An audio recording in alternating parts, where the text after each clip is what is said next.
Bine ați venit, dragilor din Zodia Berbec, oriunde v-ați afla în această lume, pe canalul meu Tarot Flor de Loto.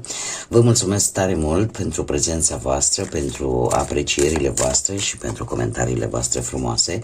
Iar cei care se află pentru prima dată pe acest canal, le urez un cald bun venit și dacă veți rezona sau mesajele vă vor aduce ghidare, claritate sau poate liniște interioară, vă invit cu mare drag să vă abonați și să susțineți acest canal cu un simplu like.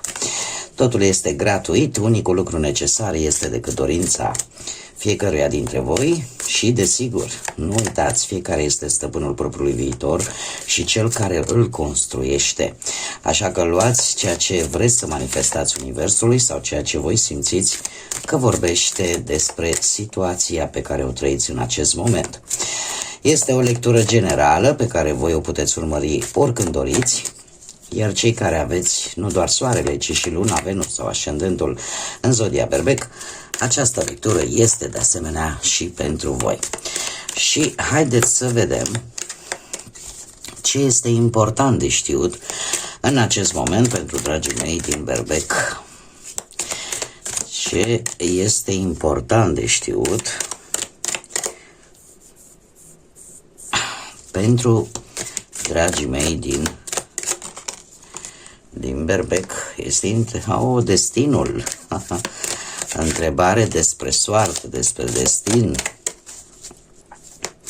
Se pare că este ceea ce pe voi poate vă blochează sau o vedeți poate ca pe o problemă.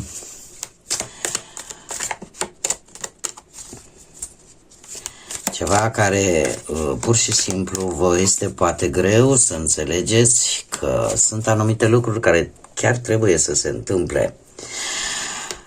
Dar acțiunea ar trebui aceea de a nu vă lăsa, învinși. Haideți să mai scoatem o carte și urmă să le analizăm în profunzime pe toate. Încă o carte, te rog.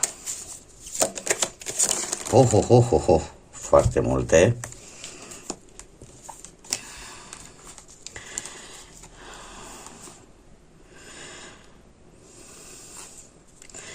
Dragilor, se pare că e un mesaj care se vrea transmis și anume că trebuie să trăiți acum, aici și să dați la o parte, atât din punct de vedere mental cât poate și fizic, acele lucruri, acele situații, acele energii, persoane care care vă împiedică să avansați. Haideți să mai încă o carte, te rog. Bun. Haideți să începem cu începutul. Care ar fi problema? Care ar fi blocajul, să spunem așa? Și avem destinul. Destinul care îmi vorbește de anumite lucruri care sunt menite, așa cum am mai spus, să se întâmple, dar care implică oarecum și participarea voastră, într-un mod cât mai conștient. Un echilibru, aș spune, între liberul vostru arbitru și destin, între experiențele voastre din trecut, care, într-un fel sau altul, contribuie la direcția voastră din acest moment, la drumul vostru pe care îl aveți în acest moment. Este cumva o legătură destul de subtilă între evenimente din trecut și ceea ce se întâmplă în acest moment. Dar lucruri pe care voi cumva sunt lucruri către care sunteți ghidați, dar nu forțați. Pentru că totuși alegerea rămâne tot la voi. De asemenea, poate să ne mai vorbească și de încercarea voastră de a controla prea mult cursul lucrurilor sau invers.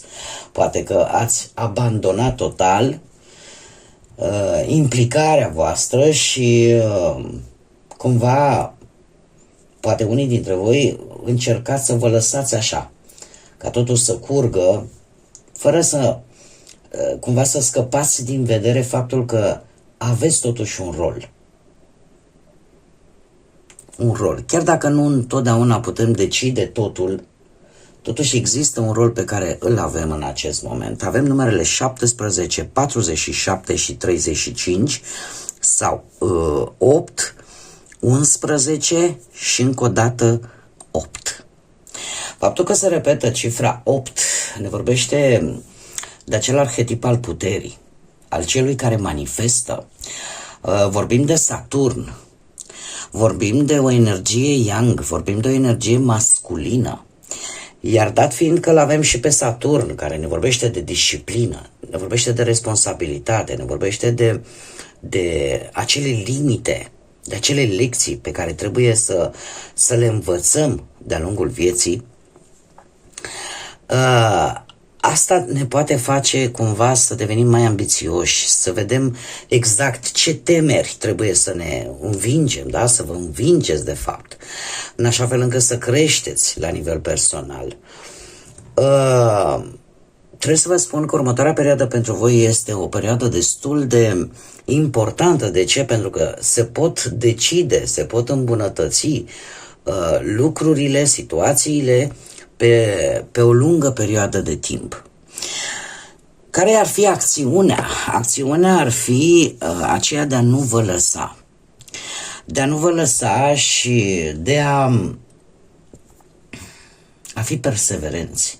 De a lăsa voința pe care o aveți din plin, ca și energie de foc, acea voință de a continua, în ciuda provocărilor care tot vin în calea voastră, în drumul vostru.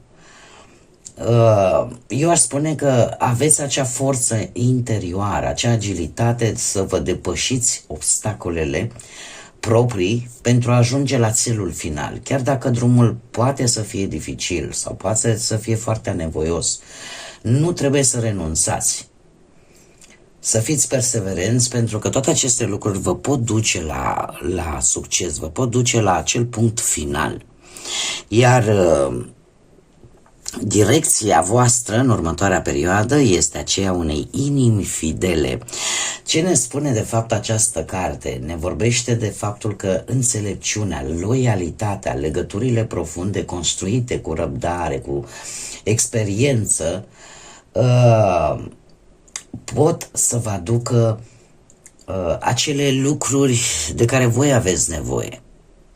Indiferent de ce plan al vieții vorbim.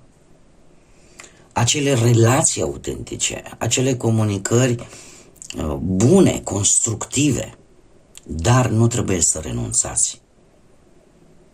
Iar drumul acesta se va așterne, mai ales, aș spune, pe plan, cu precădere pe plan sentimental. De ce? Pentru că totuși inima fidelă, nu? Primul gând ne duce la partea asta sentimentală, emoțională, în care se pot construi legături profunde, intime, armonioase între două persoane, o dragoste adevărată, loială, o conexiune sufletească, un respect reciproc. Iar pentru celelalte arii ale vieții, voi veți reuși să găsiți cheia, răspunsul. Dar nu trebuie să vă lăsați. Și nu trebuie să credeți că, domne, ăsta mi-e destinul. Nu, destinul ne așterne o cărare, dar așa cum am mai spus, depinde foarte mult de ce alegem noi să facem. Pentru că sunt momente în care chiar putem profita de anumite situații care apar în viața noastră, aparent destul de dure sau destul de provocatoare, dar depinde foarte mult de felul în care noi le percepem, cum acționăm și cum le gândim, cum le vedem. Haideți să vedem acum și ce ne spune tarotul. Ce este important de știut pentru dragii mei din Berbec în perioada următoare?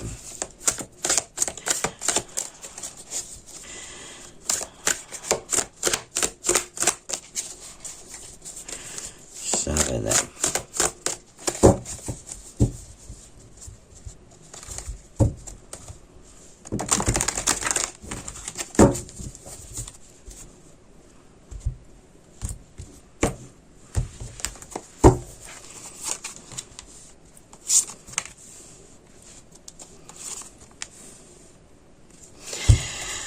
Dragii mei dragi, se pare că destinul, da, provocarea voastră, situația voastră în acest moment, probabil că are legătură cu alte persoane sau cu sprijinul, cu implicarea unor alte energii.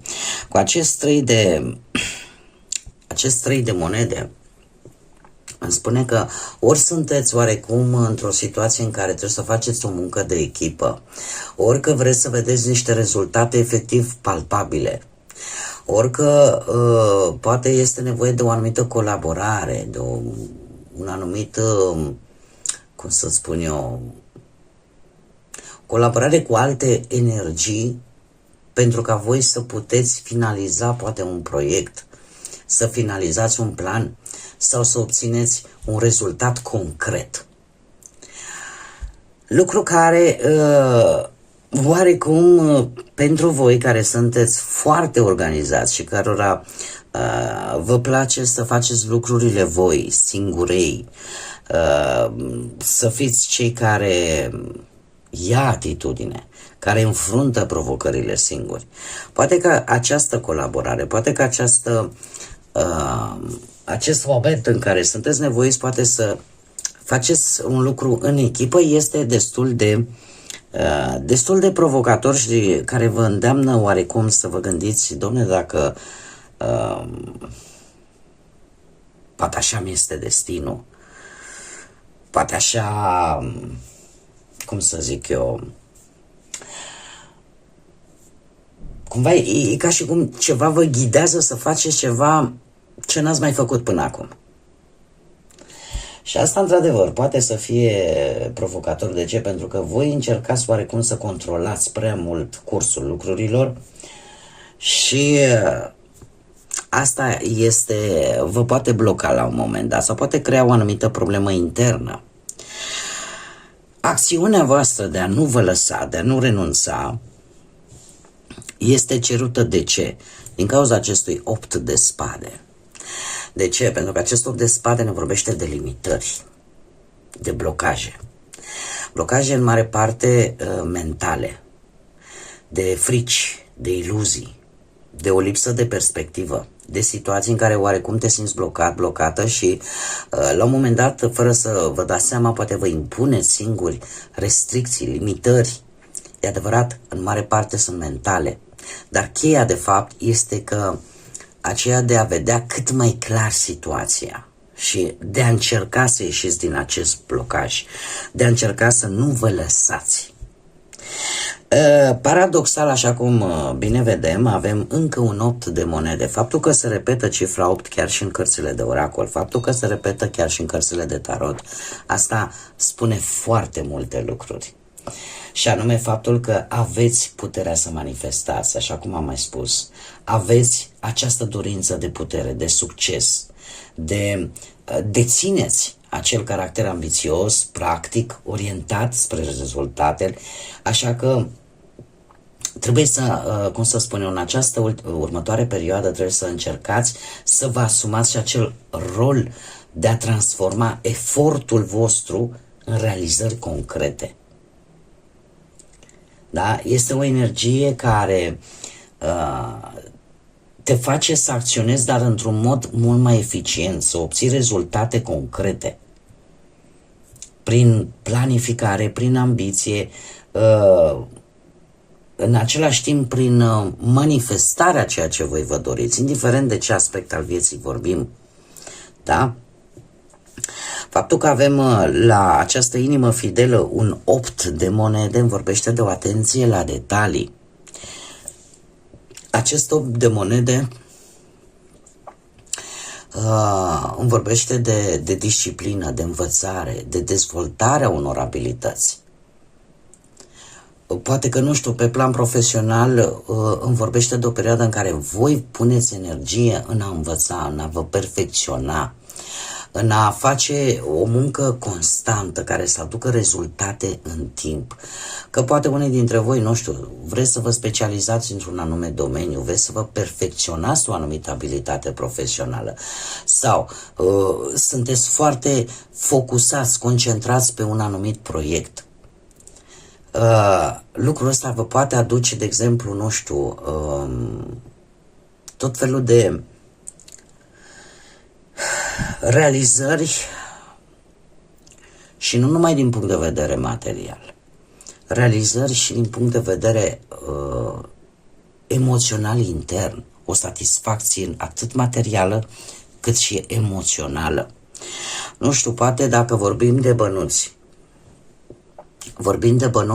aș spune că banii într-adevăr vor veni prin muncă, dar și prin disciplină și nu neapărat prin noroc. Este o perioadă în care veniturile voastre vor crește lent, dar vor crește într-un mod sigur și printr-un job stabil, care să vă aducă cel puțin un venit constant. Că unii pot primi acești bănuți prin învățarea unei meserii. Dacă vorbim de partea asta sentimentală, da? Relația, pentru cei care sunteți într-o relație, se bazează pe construcție, pe efort reciproc, pe ceea ce voi construiți împreună ca și pereche. Că e poate legat de o casă, că e poate legat de proiectul de a forma o familie, da? Cu copii, cu tot. Că e vorba de, nu știu, orice alt proiect, se pare că se va lucra împreună. Veți încerca să o îmbunătățiți, vă veți susține reciproc.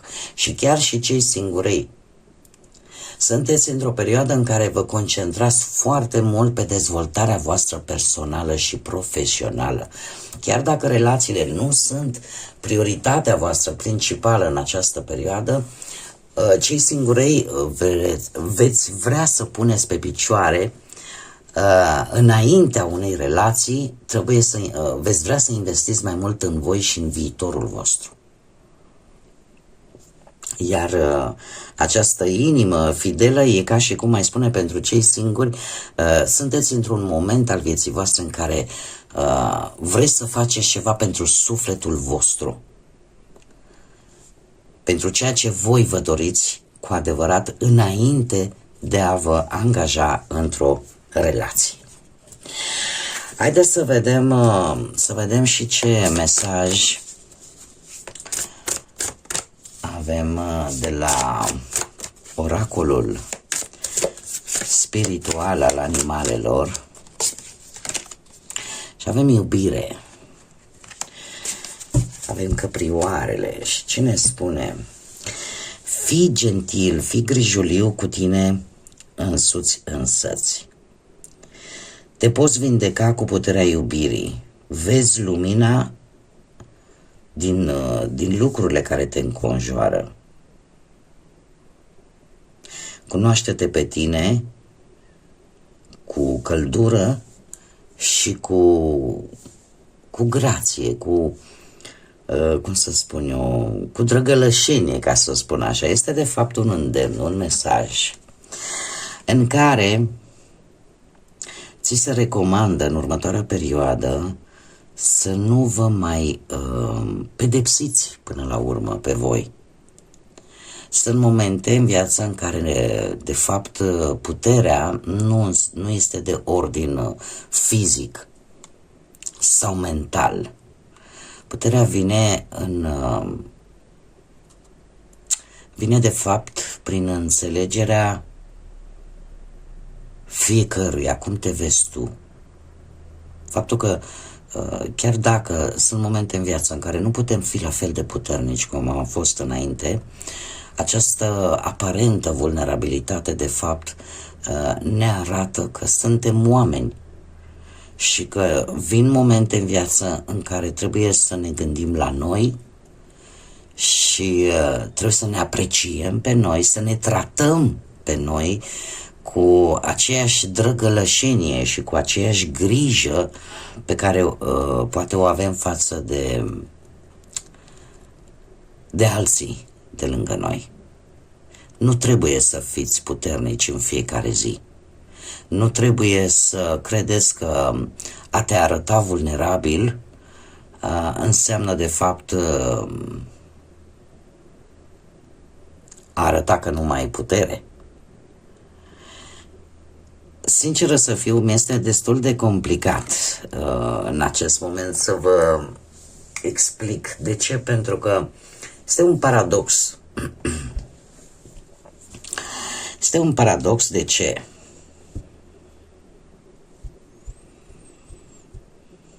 Pentru că, în general, atunci când arăți că ești puternic în orice situație, la un moment dat oamenii te percep, dom'le, asta trece peste sau asta trece peste orice, nu.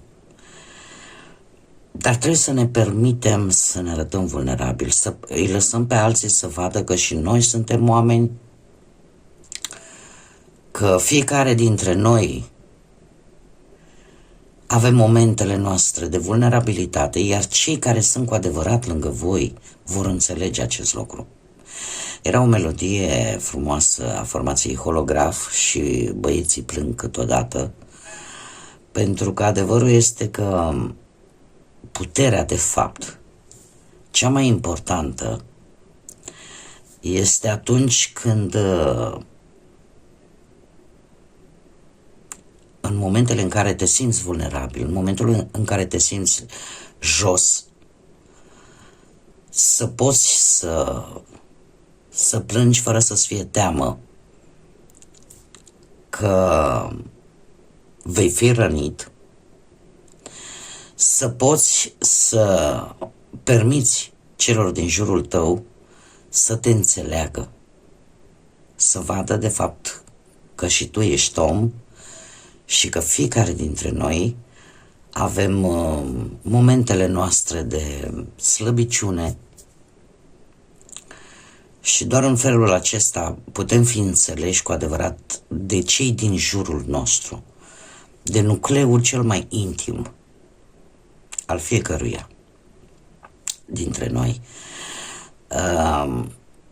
Să-i lași să vadă că și tu suferi, să-i lași să vadă că și tu te poți simți rănit, rănită și în același timp să-ți dai seama că trebuie avută grijă și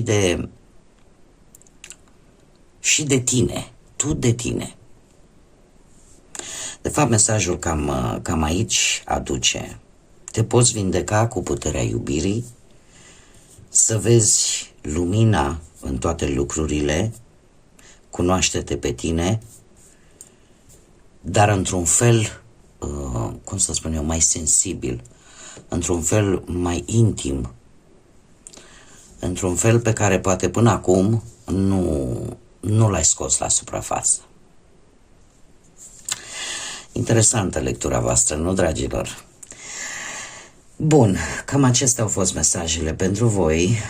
Este o lectură un pic atipică față de cele pe care eu le fac în mod normal și acum la sfârșit pot să vă spun că am întârziat, este adevărat, o perioadă, o săptămână și un pic, cred, în publicarea de lecturi, pentru simplu motiv că și eu, la fel ca toți ceilalți creștini ortodoxi care vom celebra cât de curând Sfintele Paști, a trebuit să fac și eu, așa cum spune tradiția, anumite lucruri și voi știți foarte bine, dar totuși am decis să fac aceste lecturi pentru voi, din respect pentru cei care mă urmăresc și să nu-și facă griji, nu mi s-a întâmplat nimic, sunt ok din punct de vedere al sănătății, doar că și eu trebuie să-mi fac în primul și în primul rând datoria de mamă, de datoria de femeie până la urmă. Așa că sper cu înțelegere din partea voastră. Vreau să vă urez tare mult liniște, lumină, pace, credință și sper din suflet ca aceste mesaje să vă fie adus așa un pic de ghidare. Vă mulțumesc că mi-ați fost alături și până la următoarea noastră lectură, desigur, nu uitați, suflete frumoase, să zburați înalt și să lăsați credința, pacea, iubirea și lumina să vă însoțească la fiecare pas.